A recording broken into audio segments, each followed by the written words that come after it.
47 ans pour construire une force aérienne, anéantie en 24 heures. L'Iran a passé près d'un demi-siècle à assembler ce qu'il espérait être une force de défense aérienne crédible. Aujourd'hui, cette force n'existe plus. La moitié des 400 avions iraniens a été détruite. Le reste est cloué au sol, incapable de voler. Pas un seul pilote iranien n'a tenté de mission. Pas un seul appareil piloté n'a décollé depuis le début des opérations. Ce n'est pas simplement la supériorité aérienne, c'est l'anéantissement aérien total.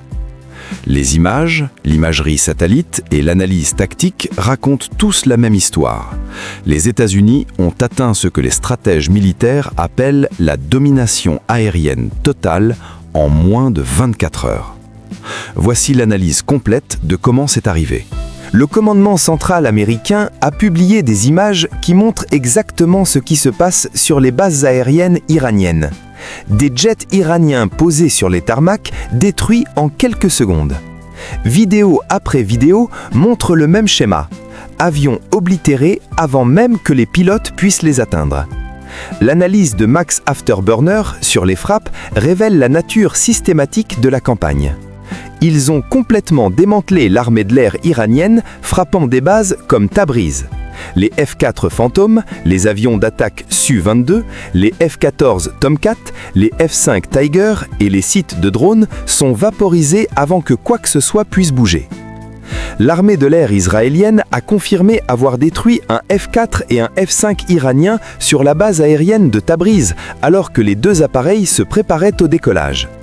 Même les pilotes prêts à tenter ce qui équivaut à une mission suicide n'ont jamais décollé. Mais les frappes sont allées au-delà des avions. L'imagerie satellite montre des bunkers de stockage détruits à la base de Konarak, des systèmes radars fracassés à Zahedan. Les États-Unis et Israël n'ont pas seulement ciblé les avions, ils ont systématiquement démantelé toute l'infrastructure de soutien qui permet les opérations aériennes. Ce n'étaient pas des frappes aléatoires, c'était l'élimination coordonnée de la puissance aérienne iranienne avant même qu'elle ne puisse réagir. Remarquez les avions détruits. F-4 Phantom, F-14 Tomcat, F-5 Tiger. Ce sont les meilleurs que l'Iran possède. Des plateformes vieilles de plusieurs décennies qui seraient considérées comme des pièces de musée selon les standards modernes. Et elles sont systématiquement effacées de l'existence. Le général Dan Kane, président du comité des chefs d'état-major interarmés, a confirmé ce que les images montraient déjà. Les frappes américaines ont abouti à l'établissement d'une supériorité aérienne locale. Cette supériorité aérienne améliorera non seulement la protection de nos forces, mais leur permettra également de poursuivre le travail au-dessus de l'Iran. Cette déclaration est massive. La supériorité aérienne complète signifie que les États-Unis peuvent opérer presque impunément sur le territoire iranien. Pour y parvenir, les États-Unis devaient accomplir deux choses, détruire les avions iraniens et éliminer les défenses aériennes. Les deux objectifs ont été atteints dans les premières 24 heures. L'efficacité est stupéfiante. Pas un seul pilote iranien n'a tenté de mission pilotée pendant le conflit de 4 jours. Tout pilote tentant de décoller maintenant fait face à une élimination certaine, vu l'âge de ses appareils et la domination aérienne totale américaine. Comme l'explique Afterburner, les pilotes de chasse iraniens savent que c'est suicidaire de s'opposer à un F-15 Strike Eagle, F-16, F-18 ou F-35. Les chiffres racontent l'histoire. La flotte iranienne d'environ 400 appareils a été réduite à environ 200 en 24 heures, la moitié de la force éliminée avant qu'un seul appareil ne puisse réagir. Et les États-Unis ont probablement priorisé les avions les plus capables en premier, laissant l'Iran avec rien d'autre que des plateformes mal entretenues construites il y a des décennies. Voici à quoi ressemble la domination aérienne dans la guerre moderne. Mais comment les États-Unis ont-ils réussi cela si rapidement ? La réponse révèle une planification sophistiquée qui a commencé bien avant la première bombe larguée. Business Insider rapporte que les États-Unis et Israël n'ont pas simplement lancé des missiles en espérant le meilleur. Ils ont exécuté une stratégie à plusieurs niveaux qui a paralysé l'Iran avant même le début des opérations cinétiques. Le général Kane a révélé l'approche. La campagne a commencé par la superposition d'effets non cinétiques, perturbant, dégradant et aveuglant la capacité de l'Iran à voir, communiquer et répondre. Traduction, des cyberattaques et des opérations spatiales ont frappé l'Iran des heures avant que le premier avion de chasse ne décolle vers Téhéran. Ces frappes non cinétiques initiales ont ciblé tout, des installations de commandement et contrôle aux sites de missiles balistiques et à l'infrastructure de renseignement. L'opération était conçue pour les étourdir et les confondre. Ça a parfaitement fonctionné. Avant que l'Iran ne comprenne ce qui se passait, la moitié de ces appareils étaient détruites. Les défenses aériennes censées les protéger ont complètement échoué à abattre ne serait-ce qu'un seul avion américain ou israélien. Le secrétaire d'État Marco Rubio a décrit l'approche comme étant proactive de manière défensive, avec les frappes initiales. Puis il a ajouté un avertissement qui devrait terrifier Téhéran. Les coups les plus durs viennent encore de l'armée américaine. Pour un régime qui trie les débris d'avions de chasse détruits, la perspective de pire frappe alors qu'il est pratiquement sans défense est catastrophique. Alors comment les défenses soigneusement construites de l'Iran ont-elles échoué si complètement ? Il n'y a aucun moyen d'adoucir cela pour l'Iran. Tout le réseau de défense aérienne a totalement échoué. Le président Trump l'a déclaré clairement, les défenses aériennes de l'Iran ont disparu, ainsi que sa marine, son armée de l'air et la majeure partie de sa structure de commandement. Nous avons eu un impact très puissant. Pratiquement tout ce qu'ils avaient a été neutralisé maintenant. Leur nombre de missiles diminue. Le général Kane a souligné que les défenses aériennes de l'Iran ont été dégradées au point où les pilotes américains volent presque impunément sur le territoire iranien. Nous voyons cette confiance reflétée dans la sélection des appareils. Asia Times rapporte que les États-Unis envoient maintenant des bombardiers B-1 Lancer en Iran plutôt que les bombardiers furtifs B-2 Spirit utilisés plus tôt. Cela indique à haut niveau de confiance que les systèmes de missiles surface-air longue portée de l'Iran ne sont plus une menace principale pour les avions non furtifs dans certains couloirs. Les États-Unis et Israël se concentrent maintenant sur la destruction des lanceurs érecteurs transporteurs pour éliminer les capacités de défense aérienne restantes. Des défenses aériennes plus faibles créent plus d'opportunités pour les bombardiers et chasseurs américains d'opérer librement, ce qui conduira inévitablement à plus de pertes d'avions iraniens au-delà des dévastatrices premières 24 heures. Mais comment ces défenses ont-elles échoué si catastrophiquement en premier lieu ? Plusieurs facteurs se sont combinés pour créer un échec complet. D'abord, la campagne non cinétique mentionnée plus tôt a mis de nombreux systèmes de défense aérienne hors ligne avant qu'ils ne puissent réagir. Mais Army Technology révèle des raisons supplémentaires de l'effondrement. Les États-Unis et Israël ont déployé des opérations agressives dans le spectre électromagnétique qui ont éteint les radars de défense aérienne iraniens. Les systèmes ne pouvaient pas voir les avions et projectiles entrants. Cela a été combiné avec des responsabilités cinétiques divisées.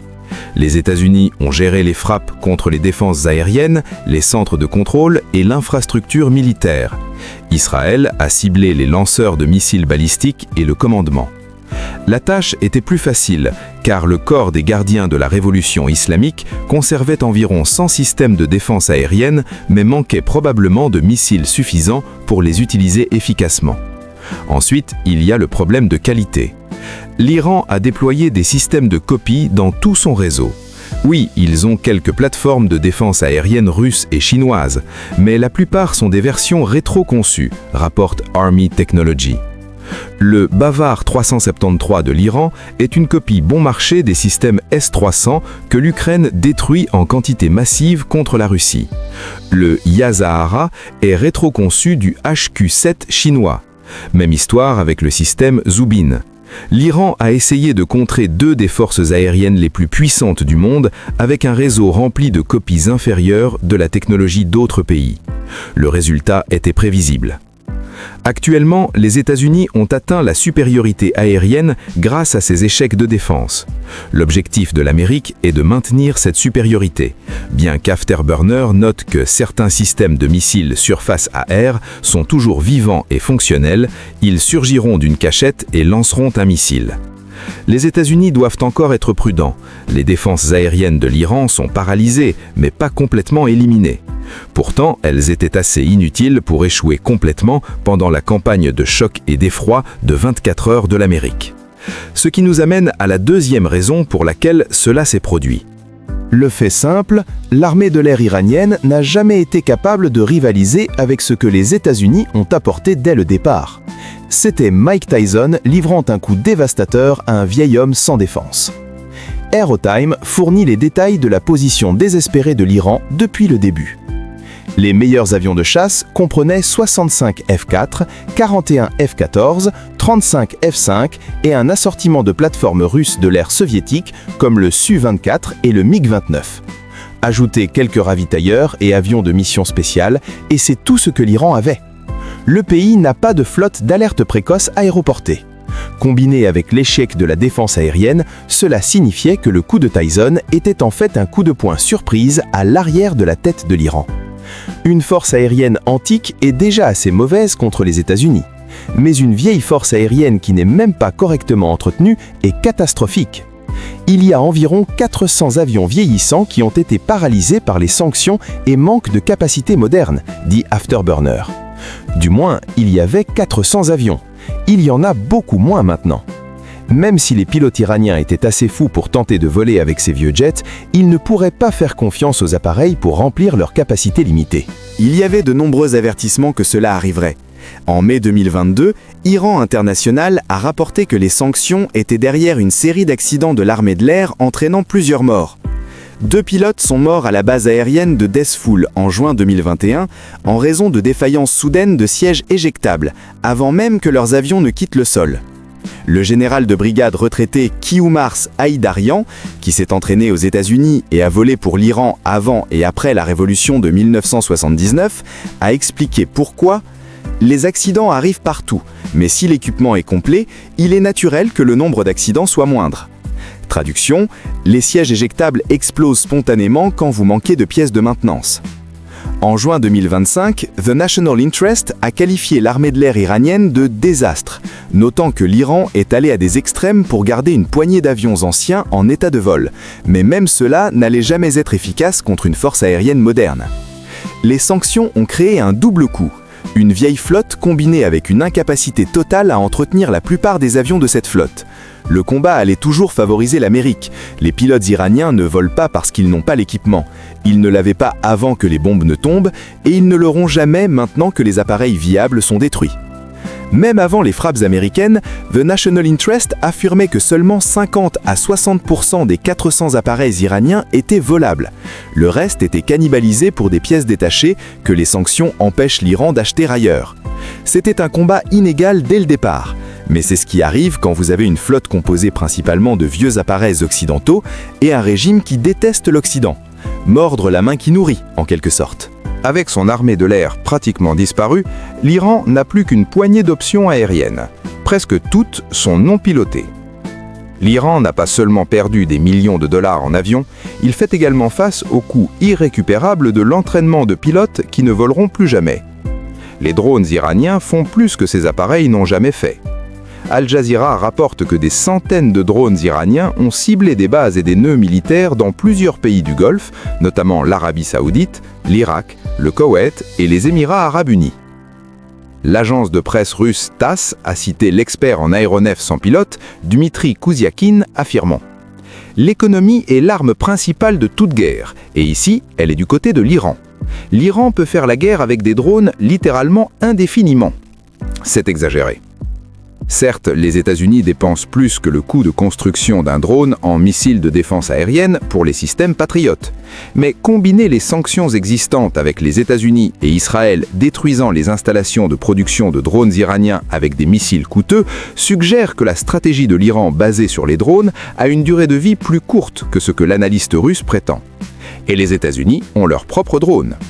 Si le régime iranien survit d'une manière ou d'une autre à ce blitz, l'Amérique peut facilement précipiter la fabrication de drones à usage unique et intercepteur pour un engagement de représailles si nécessaire. Le temps presse pour la défense de l'Iran.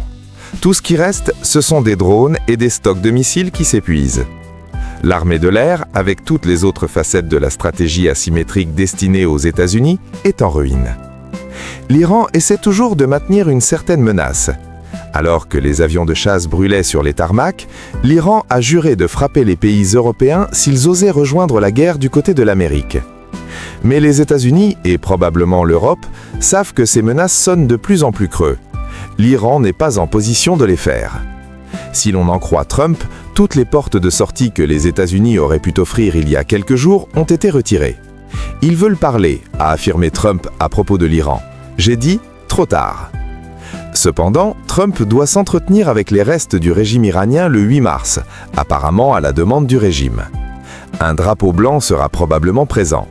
Si les États-Unis acceptent la reddition de l'Iran, et si le régime iranien est collectivement assez têtu pour croire qu'il peut encore négocier quoi que ce soit, ne sera vu que ce week-end. En attendant, l'Iran continuera de faire des menaces. Mais avec quelle force? Certainement pas une armée de l'air.